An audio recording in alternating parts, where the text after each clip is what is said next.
The sole purpose of this video is to provide a basic overview and orientation of your new apparatus. This video is not intended to act as or replace individualized driver-operator training. Individual fire departments may base guidelines, policies, and procedures tailored for best practices. Pierce Manufacturing and Hughes Fire Equipment representatives are not liable for injuries caused from acts resulting from actions inconsistent with the information provided within this video and/or accompanying manuals. Refer to the Operation and Maintenance Manual for complete details relating to the components and features of this apparatus. Only trained personnel should operate this vehicle or perform maintenance. You are responsible for learning how to operate this fire apparatus under all conditions without having to refer to the manual while operating at an emergency incident. This video will discuss types of warnings and caution labels. It is your responsibility to locate and identify each of the labels and understand the importance and associated hazards. Warning labels will point out procedure that must be taken or action that must be avoided to guard against the possibility of serious injury or death. Caution labels will advise you that there is a risk of damage to property if certain precautions are not followed. Continuous training, reviewing of operation and service manuals, developing good standardized practices will assist driver operators with a more complete understanding of the components and operation of this fire apparatus. As the driver operator of this vehicle, you are responsible for understanding the function of each component of the apparatus, maintaining control of the fire apparatus at all times while in operation. Make operational and functional changes while operating at an emergency without having to read operator's instructions or safety warning labels. Operate manual override and emergency shutdown procedures immediately if a component fails to operate properly. Components location may vary with each Pierce fire apparatus. Review the exact location of each component prior to operation. Major inconsistencies between your vehicle and the information contained in this video should be directed to your sales representative. Safe operation of any vehicle is the responsibility of the driver operator. You must learn the location and function of all controls, switches, gauges, valves, inlets, and discharges. Due to a higher center of gravity, heavy trucks have a significantly higher rollover tendency than other types of vehicles. To reduce the risk of rollover, avoid making sharp turns, excessive speed, and avoid abrupt maneuvers. In the event of a rollover crash, an unbelted person is significantly more likely to become injured or die than a person wearing a seatbelt. In the event of a crash, unbuckled occupants can also become a hazard to other occupants, as they may be thrown around inside the cab. Seatbelts are required while in operation. Please refer to your warranty certificates for details and information enclosed in your manuals. Customer-installed equipment must be mounted to withstand road travel and comply with NFPA 1901. Modifications such as drilling holes or welding to structural frame components of the chassis are not permitted. Contact Pierce for instruction and review of non-structural sheet metal or other dissimilar metals for modification. Follow the radio installation guide for further assistance on installing or mounting electronics. Before placing your new apparatus into service, perform a primary inspection of key components of the apparatus, including all fluid levels, anti-lock braking systems, electronic stability control, and automatic traction control. Weigh your apparatus to ensure that it conforms to axle and brake ratings. Never exceed the gross axle rating printed on the label inside the cab. Exceeding these ratings could lead to reduced component life, personal injury, or death. Review the use of auxiliary braking systems, compression brake, exhaust brake, electronic retarder, and hydraulic retarder. Before placing the apparatus in service, refer to the operational maintenance manuals. Information on the operation and maintenance functions for the components such as the pump, pressure governor, and foam systems, along with other options, is provided in either the Pierce manuals and/or other manufacturer support information delivered with the apparatus. If you need more information, please contact Hughes Fire Equipment. Congratulations, Roseburg Fire Department, Oregon, on your new Pierce fire apparatus, job number 35620. Please utilize this 5-digit job number when referencing your apparatus with Hughes Fire Equipment and Pierce Manufacturing. We'll get started on a brief orientation. Starting at the front bumper, on the face of the bumper, passenger and driver side, dual air horns. Just inside of that location on the passenger side, you'll find your electronic siren and PA speaker. Protruding through the front bumper, you'll find 2 tow hooks attached to the front frame rail. As we move into the top section of the bumper extension, you'll find a tubbed hose storage location for your front bumper load. Moving over to the driver's side of the bumper extension is where you'll find your mechanical siren. Let's move up onto the cab face. On the outer edges, you'll find a marker and turn indicator. Just inside that location, headlight structure housing low and high beam headlights. High beam is the one on the inside. Just above that, emergency warning lights forward facing. As we look to the Pierce logo, directly behind the Pierce logo from underneath is where you'll find the release mechanism for the hood. Moving up onto the windshield, you'll find 3 windshield wipers across the seamless one-piece windshield. And as we move to the outer edges, on the A-pillar, you'll find mirror housing the flat and convex mirror. In the upper portion of the brow, you'll find an additional convex mirror downward facing. On the brow of the apparatus, you'll find 5 clearance lights located directly in the center, a forward-facing floodlight. Let's move up onto the roof of the apparatus where you'll find your emergency warning light bar. Located with inside the light bar in the very center is where you'll find your Opticom. Let's go ahead and take a close look at some of the images that we just talked about. First, let's start with the front bumper area. Swivel discharge just inside the tubbed storage location. As you can see, dry deck material in the very bottom section, and then you'll find the quick release seat belts for securing the hose. As we move to the Pierce logo, directly behind, reach behind that, you'll find the release mechanism for the hood. General view here of the side of the vehicle. This is going to be the driver's side. Let's focus in on the cab area, starting first with the front axle. Goodyear tires, Alcoa wheels, and also an axle sight gauge located in the center. As we move just underneath the front door area, you'll find the drain for your front bumper load. As we move to the bumper extension area on the side, you'll find a side-facing emergency warning light. Let's move into the step well of the driver's area where you'll find the air inlet. Moving up onto the cab door is where you'll find the cab door handle. These are easily accessible with a gloved hand and also have key. Moving to the right, you'll find grab handles at all points of entry for gaining access in and out of the cab. As we move just to the right of that location, you'll find the auto eject for shoreline power and also an indicator when plugged into shoreline power. As we move to the rear section of the cab, directly above the notch, you'll find a side-facing emergency warning light. Also, a side-facing camera is located just to the rear of the driver's door. Moving to the upper portion section of the cab on the notch area where you'll find your side-facing floodlight, and then to the rear section of the cab, you'll find an LED water tank level indicator. Let's go ahead and take a look at some close-ups of the items just talked about. First, shoreline auto eject, 20 amp and auto charger indicator. As we move downward, you'll find your Goodyear tires, Alcoa wheels, and also visual sight gauge. Moving now to the cab area, we're going to go ahead and go inside from the driver's side. Let's first start at the door panel, where you'll find all of our safety and warning information placards affixed to the door panel, door lock and latch, electric windows, and grab handle. As you can see in the very bottom section, this is your air inlet, and as we move up to the top, the yellow placard happens to be the manufactured by Pierce for your department. It has the 5-digit job number, gross vehicle weight rating, date of manufacture.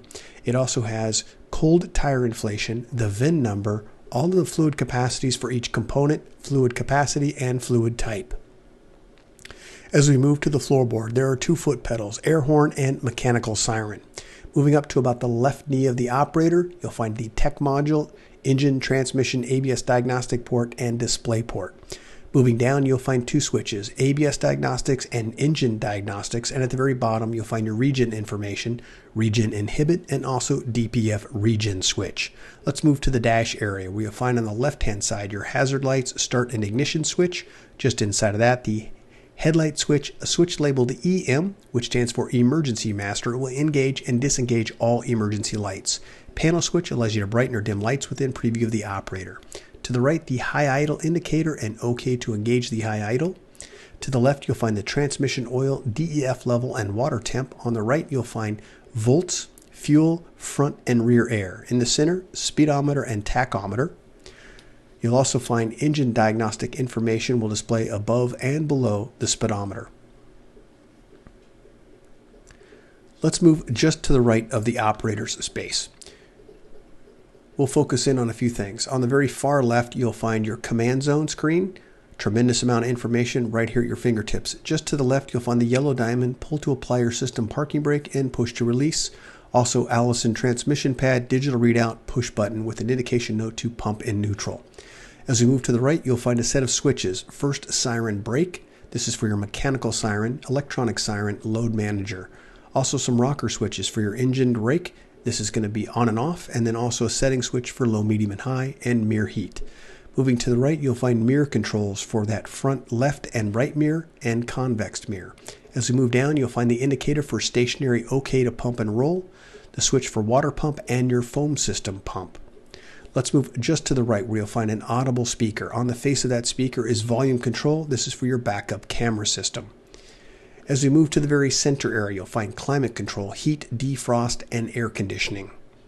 Moving overhead, let's focus in on the yellow placard. This is over the driver's head. You'll find this yellow placard indicating the height of the vehicle, 10 feet 1 inch, length 32 feet 2 inches, gross vehicle weight rating 46,500 pounds. A few switches here. These are going to be switches for your emergency lights. Emergency master, roof light, front warning, and side warning. As we move down, you'll find the lower rear warning, upper rear warning, high beam flash, and opticom switch. Moving just to the right, you'll find a digital readout for your pump pressure, and then some additional switches just to the right of this location. They're going to house the perimeter lights, front scene, driver side scene, passenger side scene, and rear scene. As you can see, the perimeter lights are currently on and illuminating, the green indicating that they are on. As we move further to the right, you'll find your Siren Control module and PA speaker system. As we move to the center of the apparatus, directly in the front, you'll find the Haas system. Please see your salesman for more information regarding this device. Also, seatbelt information. This is going to be red, indicating someone is in the seat and not belted. Green, they're in the seat and belted. And also, if this light is flashing, do not move your apparatus. You have a compartment or door open. As we move directly behind the seat, you'll find when plugged into shoreline power, the outlet will become active. Moving toward the rear of the apparatus, you'll find one forward-facing seat, which does house an SCBA quick pack. Let's move now to the rear section of the cab, fixed to the door panel. All of our safety and warning information placard, door lock and latch, also window control, and a grab handle. As we move overhead in the cab area, you'll find push on and off white or red lens lights, two rear-facing SCBA seats. As we move to the rear section of the engine, you'll find a lift and turn latch will gain you access to the rear section of the apparatus engine, where you can do your daily checks for oil and transmission. Let's go ahead and take a look at the rear wall once again. You have LED lighting, adjustable shelves, also the very bottom section. When plugged into shore power, that outlet will become active. Let's go ahead and move now to the exterior of the apparatus. We'll start first on the crosslay area. In the uppermost portion, you'll find backboard storage location and also a dead lay. As we move downward from this location, you'll find two crosslays located here, crosslay 1 and crosslay 2, both foam capable, and also a warning, entanglement hazard. Because of those lines coming from aloft, there's the possibility of entanglement. The release mechanism to release the speed lay is on the right hand side there. As we move to the notch of the pumper area, you'll find two 2.5 inch ball valves. They do have gauges for each of those, controlled locally. Also, as we move up, you'll find a warning regarding pressure hazard. Caps may be under pressure. Be cautious when opening. To the right, you'll find the Pierce American Flag Eagle logo, large diameter pump inlet. As we move to the right, you'll find the red lever. This is your draft and foam tank operation lever. Just beneath that, you'll find the fill location and also a warning label Do not mix different brands or consistencies of foam for the possibility of foam failure. As we move further to the right, a warning regarding climbing onto the apparatus. Always face the vehicle if you do so. As we move down, auxiliary inlet. This is a 2.5-inch ball valve. Across the bottom, all of our color-coded and labeled discharge drains. Let's take a look at some close-ups. First, in the very top, number 1 discharge. Once again, this is controlled locally, and there's also a gauge located in the upper left. As we move to the right, you'll find all of our foam information and directions. As we move down, across the very bottom, color-coded discharge drains. Let's go ahead and now move up to the very top section. Roll-up compartment door gains us access into the pump panel area. We'll start at the very top with this light illuminating OK to pump. It means you've properly engaged your pump inside the cab. As we move down to the gray module, master intake and master discharge gauges. In between the two of those, we have test gauge ports for vacuum and pressure. They're currently plugged, and these are for testing purposes.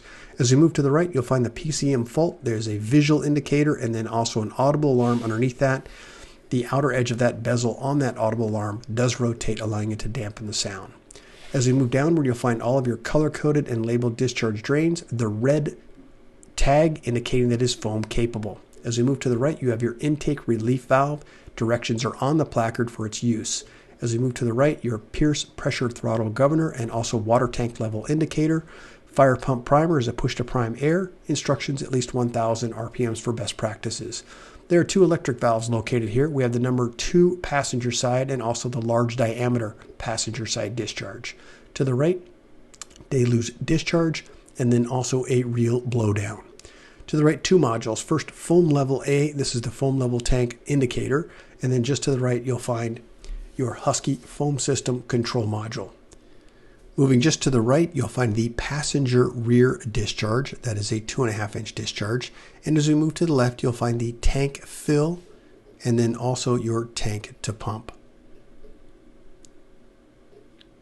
Further to the right on the deluge discharge, you can see on the wheel itself, there is an indicator from open to close. There's also a ratio it takes to rotate for open and close. As we move further to the right, you'll find the minimum operation maintenance schedule. We'll go over that in just a few moments. And then just underneath that, you'll find a warning. Only trained personnel should operate this piece of equipment, and that's only after you've received proper training. Let's move further down on the pump panel. We'll start on the far left with the recirculating line. This is a twist, not a pull. You'll also find your Husky 3 foam system specifications and also instructions for its operation on these 2 placards. Just to the right, you'll find a pan door. The contents behind it are your foam fill operation lever and also your emergency override for your pump shift. At the very bottom, all of our color-coded labeled discharge drains. Let's move back up into that pan door area where you'll find the yellow handle coincides with the instruction placard on the back side of the door. Also, the protected switch inside is for your manual pump shift override. On the vertical wall, you'll find this caution label regarding electrical power and signal distribution equipment. Let's move back to the placard for your minimum operation maintenance schedule for 150, 200, and 250 psi. On the left, the associated GPM at test pressure, and on the right, the associated RPM for test pressure. At the very top of this placard, you'll find the job number 35620. Let's move downward onto the vertical wall here where you'll find the evacuation air horn button. It's the red at the very top section. As we move inside the compartment when plugged into shore power, your auto charge battery charge system will become active and maintain batteries. Moving now just over the rear axle, you'll find a D handle gains access to the tool board. Directly behind the tool board is a latch. When it's in the open position, it will lock in place. All you need to do is simply lift the latch to return, and then also a second tool board on the opposite side. As we move just in front of the axle, you'll find SCBA bottle storage for 3 bottles with retaining straps.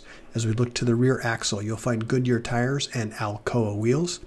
Just up from this location, fuel door and also DEF level. So the silver cap is the ultra low sulfur. As we pull down the flap, it exposes the 4.5 US gallon blue cap, which is your DEF tank. As we move to the next compartment back, you'll find adjustable shelving. Let's talk about the very top shelf. It is a pull out and tilt down style shelf, 2 release mechanisms on each side. As we move to the next shelf down, you'll find release mechanism located on the lower right. It will lock into position. Let's move now to the rear of the apparatus. We'll start in the uppermost left corner in this image. First, D handle gains us access to this door, and the contents behind this door are intended to be for your drafting tubes. Moving from this location toward the center of the truck, you're going to find additional storage location, also the 2.5-inch discharge, and a few warning information. First, warning fall hazard, always face the vehicle when climbing on it, and then also fall hazard regarding not riding on the vehicle while it's in motion. As we move down, you have an additional warning label. This is right near the backup camera. This is going to be a warning regarding pressure hazard because of that 2.5-inch. Caps may be under pressure. Be cautious when opening them. As you move to the roll-up door in the very rear, you'll find that you have a booster line located here. The real rewind is located on the push button directly above. As we move to the right and slightly upward, you'll find long-handled tool storage for an 8-foot and 10-foot pike pole and also your 10-foot folding ladder. Moving to the right, storage location for your 24-foot extension and 14-foot roof. Let's move around now to the passenger side of the vehicle at the very rear, adjustable shelving and also a pull-out tray on the lower right-hand side. The release mechanism, once again, on the lower right, it will lock into position, requiring you to push the release to restore. As we move directly over the axle, you'll find SCBA bottle storage for 5 SCBA bottles and also an oxygen bottle. Moving just forward of this location, you'll find additional storage, adjustable shelving, and dry deck material. As we move to the notch area, you'll find your dead lay and then also the 2 lower section speed lays at the very bottom. As we move to the notch itself, just a few warning labels here. Always face the vehicle when climbing on it. Also just to the right, the Pierce logo American flag eagle, large diameter pump inlet, passenger side. Moving further to the right, this is an electric valve for this 2.5 on the passenger side, so therefore there is an override. Just down from that, you'll find the 2.5-inch auxiliary inlet, passenger side, ball valve, and also female coupling. Moving just to the right, you'll find the garden hose connection location. And then also as we move further to the right toward the front of the cab, you'll find your large diameter passenger side discharge. This is also an electric valve. Therefore, there is an override located just to the left of the discharge. At the very bottom, you'll find all of our color-coded and labeled discharge drains. Let's move now to the cab area, front passenger side. First, let's start at the rear as we gain access into the cab, affixed to the door panel, safety and warning information placards, door lock and latch, and also a grab handle. As we move inside the cab area to the rear, once again, you'll find the push on and off either white or red lens lights, headsets, and then also your air conditioning unit. As we move to the rear of the cab, you'll find 2 rear-facing seats and then also a forward-facing seat. Let's go ahead and move now to the officer side of the vehicle. We'll start with the front cab. Once again, starting at the door panel, safety and warning information placards, door lock and latch, window control, and a grab handle. Let's go ahead and move inside the cab area and the officer area. We'll start with the dash area, first starting on the left with an air horn push button. This is just left of the officer seat. As we move to the right, you'll find an LED light and also a grab handle. As we move overhead in the officer area, push on and off white or red light. You'll also find a set of switches to the far right. We'll go over those in just a moment, but also the control option for your traffic advisor. As we move just to the right of this location, you have your FireCom system. And then all the way to the very far right, you'll find a set of switches housing the siren brake for your mechanical siren, front scene, driver's side scene, passenger side scene, and rear scene. Also future switch locations if you add additional lighting. As we move down to the left of the officer seat, you'll find 12-volt access via USB style and then also barrel style or cigarette lighter. Moving to the right, you'll find the vehicle data recording port. Let's go ahead and move exterior now. We'll start with the front section. This is an entire view of your vehicle with all compartment doors in the open position on the passenger side, and now move around to the driver's side. Let's go ahead and go up on the very top section of the truck. We'll first start with your passenger and driver's side additional storage compartments in the very upper portion. What I would like to point out is the yellow diamond indicating the edge of the walking surface for firefighter safety. As we move to the hatch compartments, you'll find dry deck material inside and LED lighting.